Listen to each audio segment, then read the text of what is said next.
ये जो दीन की रहनुमाई होती है, किसी से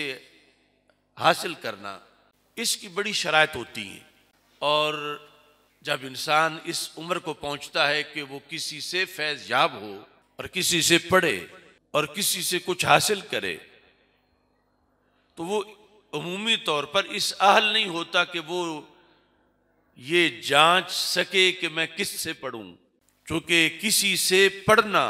गोया कि अपना दिल खोल के उसके सामने रखना है कि जो मर्जी है इस पे लिख लो, और दिल की तख्ती किसी को उसके सुपुर्द कर देना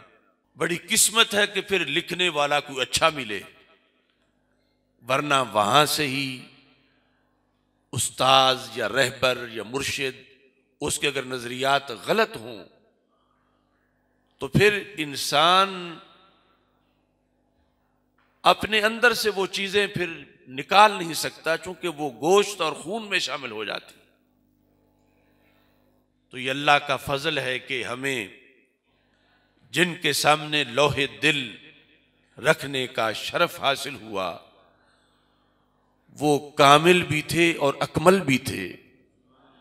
वो साले भी थे और मुसले भी थे, वो हाफिज भी थे और महफूज भी थे, वो हाफिजुल हदीस भी थे और हाफिजुल कुरान भी थे। वो इल्म और अमल दोनों के लिहाज से बड़ी जामे शख्सियत थे। मुझे इमाम मालिक रहमतुल्लाह अलैह का वो कौल याद आ रहा है, पहले सहाबा का दौर और फिर सहाबा के उठने से इल्म उठा और एक मुआशरे के अंदर इस्तिराब की कैफियत आने लगी। इमाम मालिक बिन अनस रहमहुल्लाह ताला आपने 9 उम्र लोगों को लेक्चर दिया कि वैसे ना किसी से पढ़ना शुरू कर दिया करो।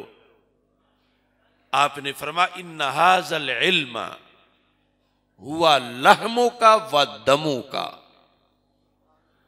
फरमाया ये जो तुमने दीन पढ़ना है ये तुम्हारा गोश्त भी है, तुम्हारा खून भी है। यानी एक तो है ना कि कपड़ा लेना जो बदन के बाहर है, बदन के ऊपर है, उसका अंदर कोई दखल नहीं, लेकिन किसी से तालीम लेना ये बंदे में इस हद तक सरायत कर जाती है कि इमाम मालिक ने ये लफ्ज बोले हुआ लहमों का व दमों का। किसी से इल्म जो तुम लेते हो तो यूं समझो तुम उसके बदन की बोटी अपनी बोटी में शामिल कर रहे हो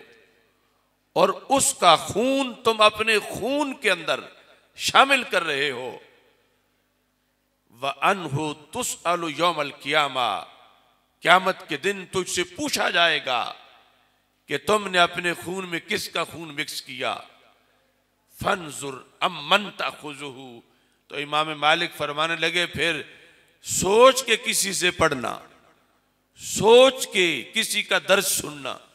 सोच के किसी की तकरीर सुनना। ये यूं है कि तुम अपने खून में कोई चीज शामिल कर रहे हो, दिल की तख्ती पे कुछ किसी से लिखवाना चाहते हो। तो आजमाइश होती है नौउम्री में कि बंदा कैसे चेक कर सके कि कौन अच्छा लिखेगा कौन गलत लिखेगा। तो मेरी ये खुश नसीबी है कि मैंने बचपन जिस माहौल में गुजारा और मेरी लोहे दिल पर जिस हस्ती ने पहली तहरीरें लिखी वो हस्ती हजरत हाफिजुल हदीस की हस्ती है, और वो माहौल भिक्की शरीफ का है कि जिसमें एक तरफ बहरुल उलूम मौलाना मोहम्मद नवाज कैलानी रहमतुल्लाह अलैह, फाज़िल बरेली शरीफ और दीगर असातिज़ा और बिलखुसूस हजरत पीर सैयद मोहम्मद जलालुद्दीन शाह साहिब रहमहुल्लाह ताला जैसी ये हस्तियां हैं कि सुबह शाम इनसे मुलाकात और एक एक लफ्ज़ और एक एक खुतबा उनका सुनना और उससे तअस्सुर हासिल करना और ये कि अब खतरा कोई नहीं कि कोई दिल पे गलत सब्जेक्ट ना लिख जाए या कोई गलत कालब ना लिख जाए। अल्लाह का फजल है कि जो मुजद्दिद अल-फ़िसानी की तालीमात और आला हज़रत फ़ाज़िल बरेलवी रहमतुल्लाह अलैह की तालीमात हैं, इन्हीं की तस्वीरें और इन्हीं के नुकूश रब्बे ज़ुल जलाल ने हमें उस उम्र में भी अता किए कि जो अभी कच्ची उम्र थी, जो अभी यानी होश संभालने का अब इब्तदाई मरहला था। बाद वाली उम्र में फिर पढ़ लेने के बाद फिर सारे यानी पाकिस्तान में और दीगर ममालिक के अंदर जो माखिज़ हैं, मुअल्लिम हैं इल्म व हिकमत के, उनको देख लेने के बाद मैंने जिन्हें सबसे पहले देखा था वो ही मुझे सबसे पहली पोजीशन पे नजर आ रहे थे। अगरचे अरब अजम में बड़े बड़े उलमा से पढ़ा और बड़े बड़े शयूख का कुर्ब हासिल हुआ, उनके पास बैठे और वो बड़े अजीम थे, लेकिन हज़रत हाफिज़ुल हदीस रहमतुल्लाह अलैह की अज़मत, इनफरादियत और मकामात, इसमें बहुत सी चीज़ें मुझे इनफरादी नज़र आईं। आपके मकामात में सबसे पहली खूबी जो यकीनन मनसूस है वो है आपका ख़ानदान नबूवत से होना और अहले बैत अतहार रदी अल्लाह ताला अन्हुम का सपूत होना, सैयद होना। और ये वो शान है जो कसब से हासिल नहीं की जा सकती। ये अल्लाह का फजल है और करम है जो हज़रत हाफिज़ुल हदीस रहमतुल्लाह अलैह मशहदी सादात के घराने में आपने आँख खोली और आपके आबाओ अजदाद के अंदर भी करामात का सिलसिला मौजूद था। तो हज़रत हाफिज़ुल हदीस रहमतुल्लाह अलैह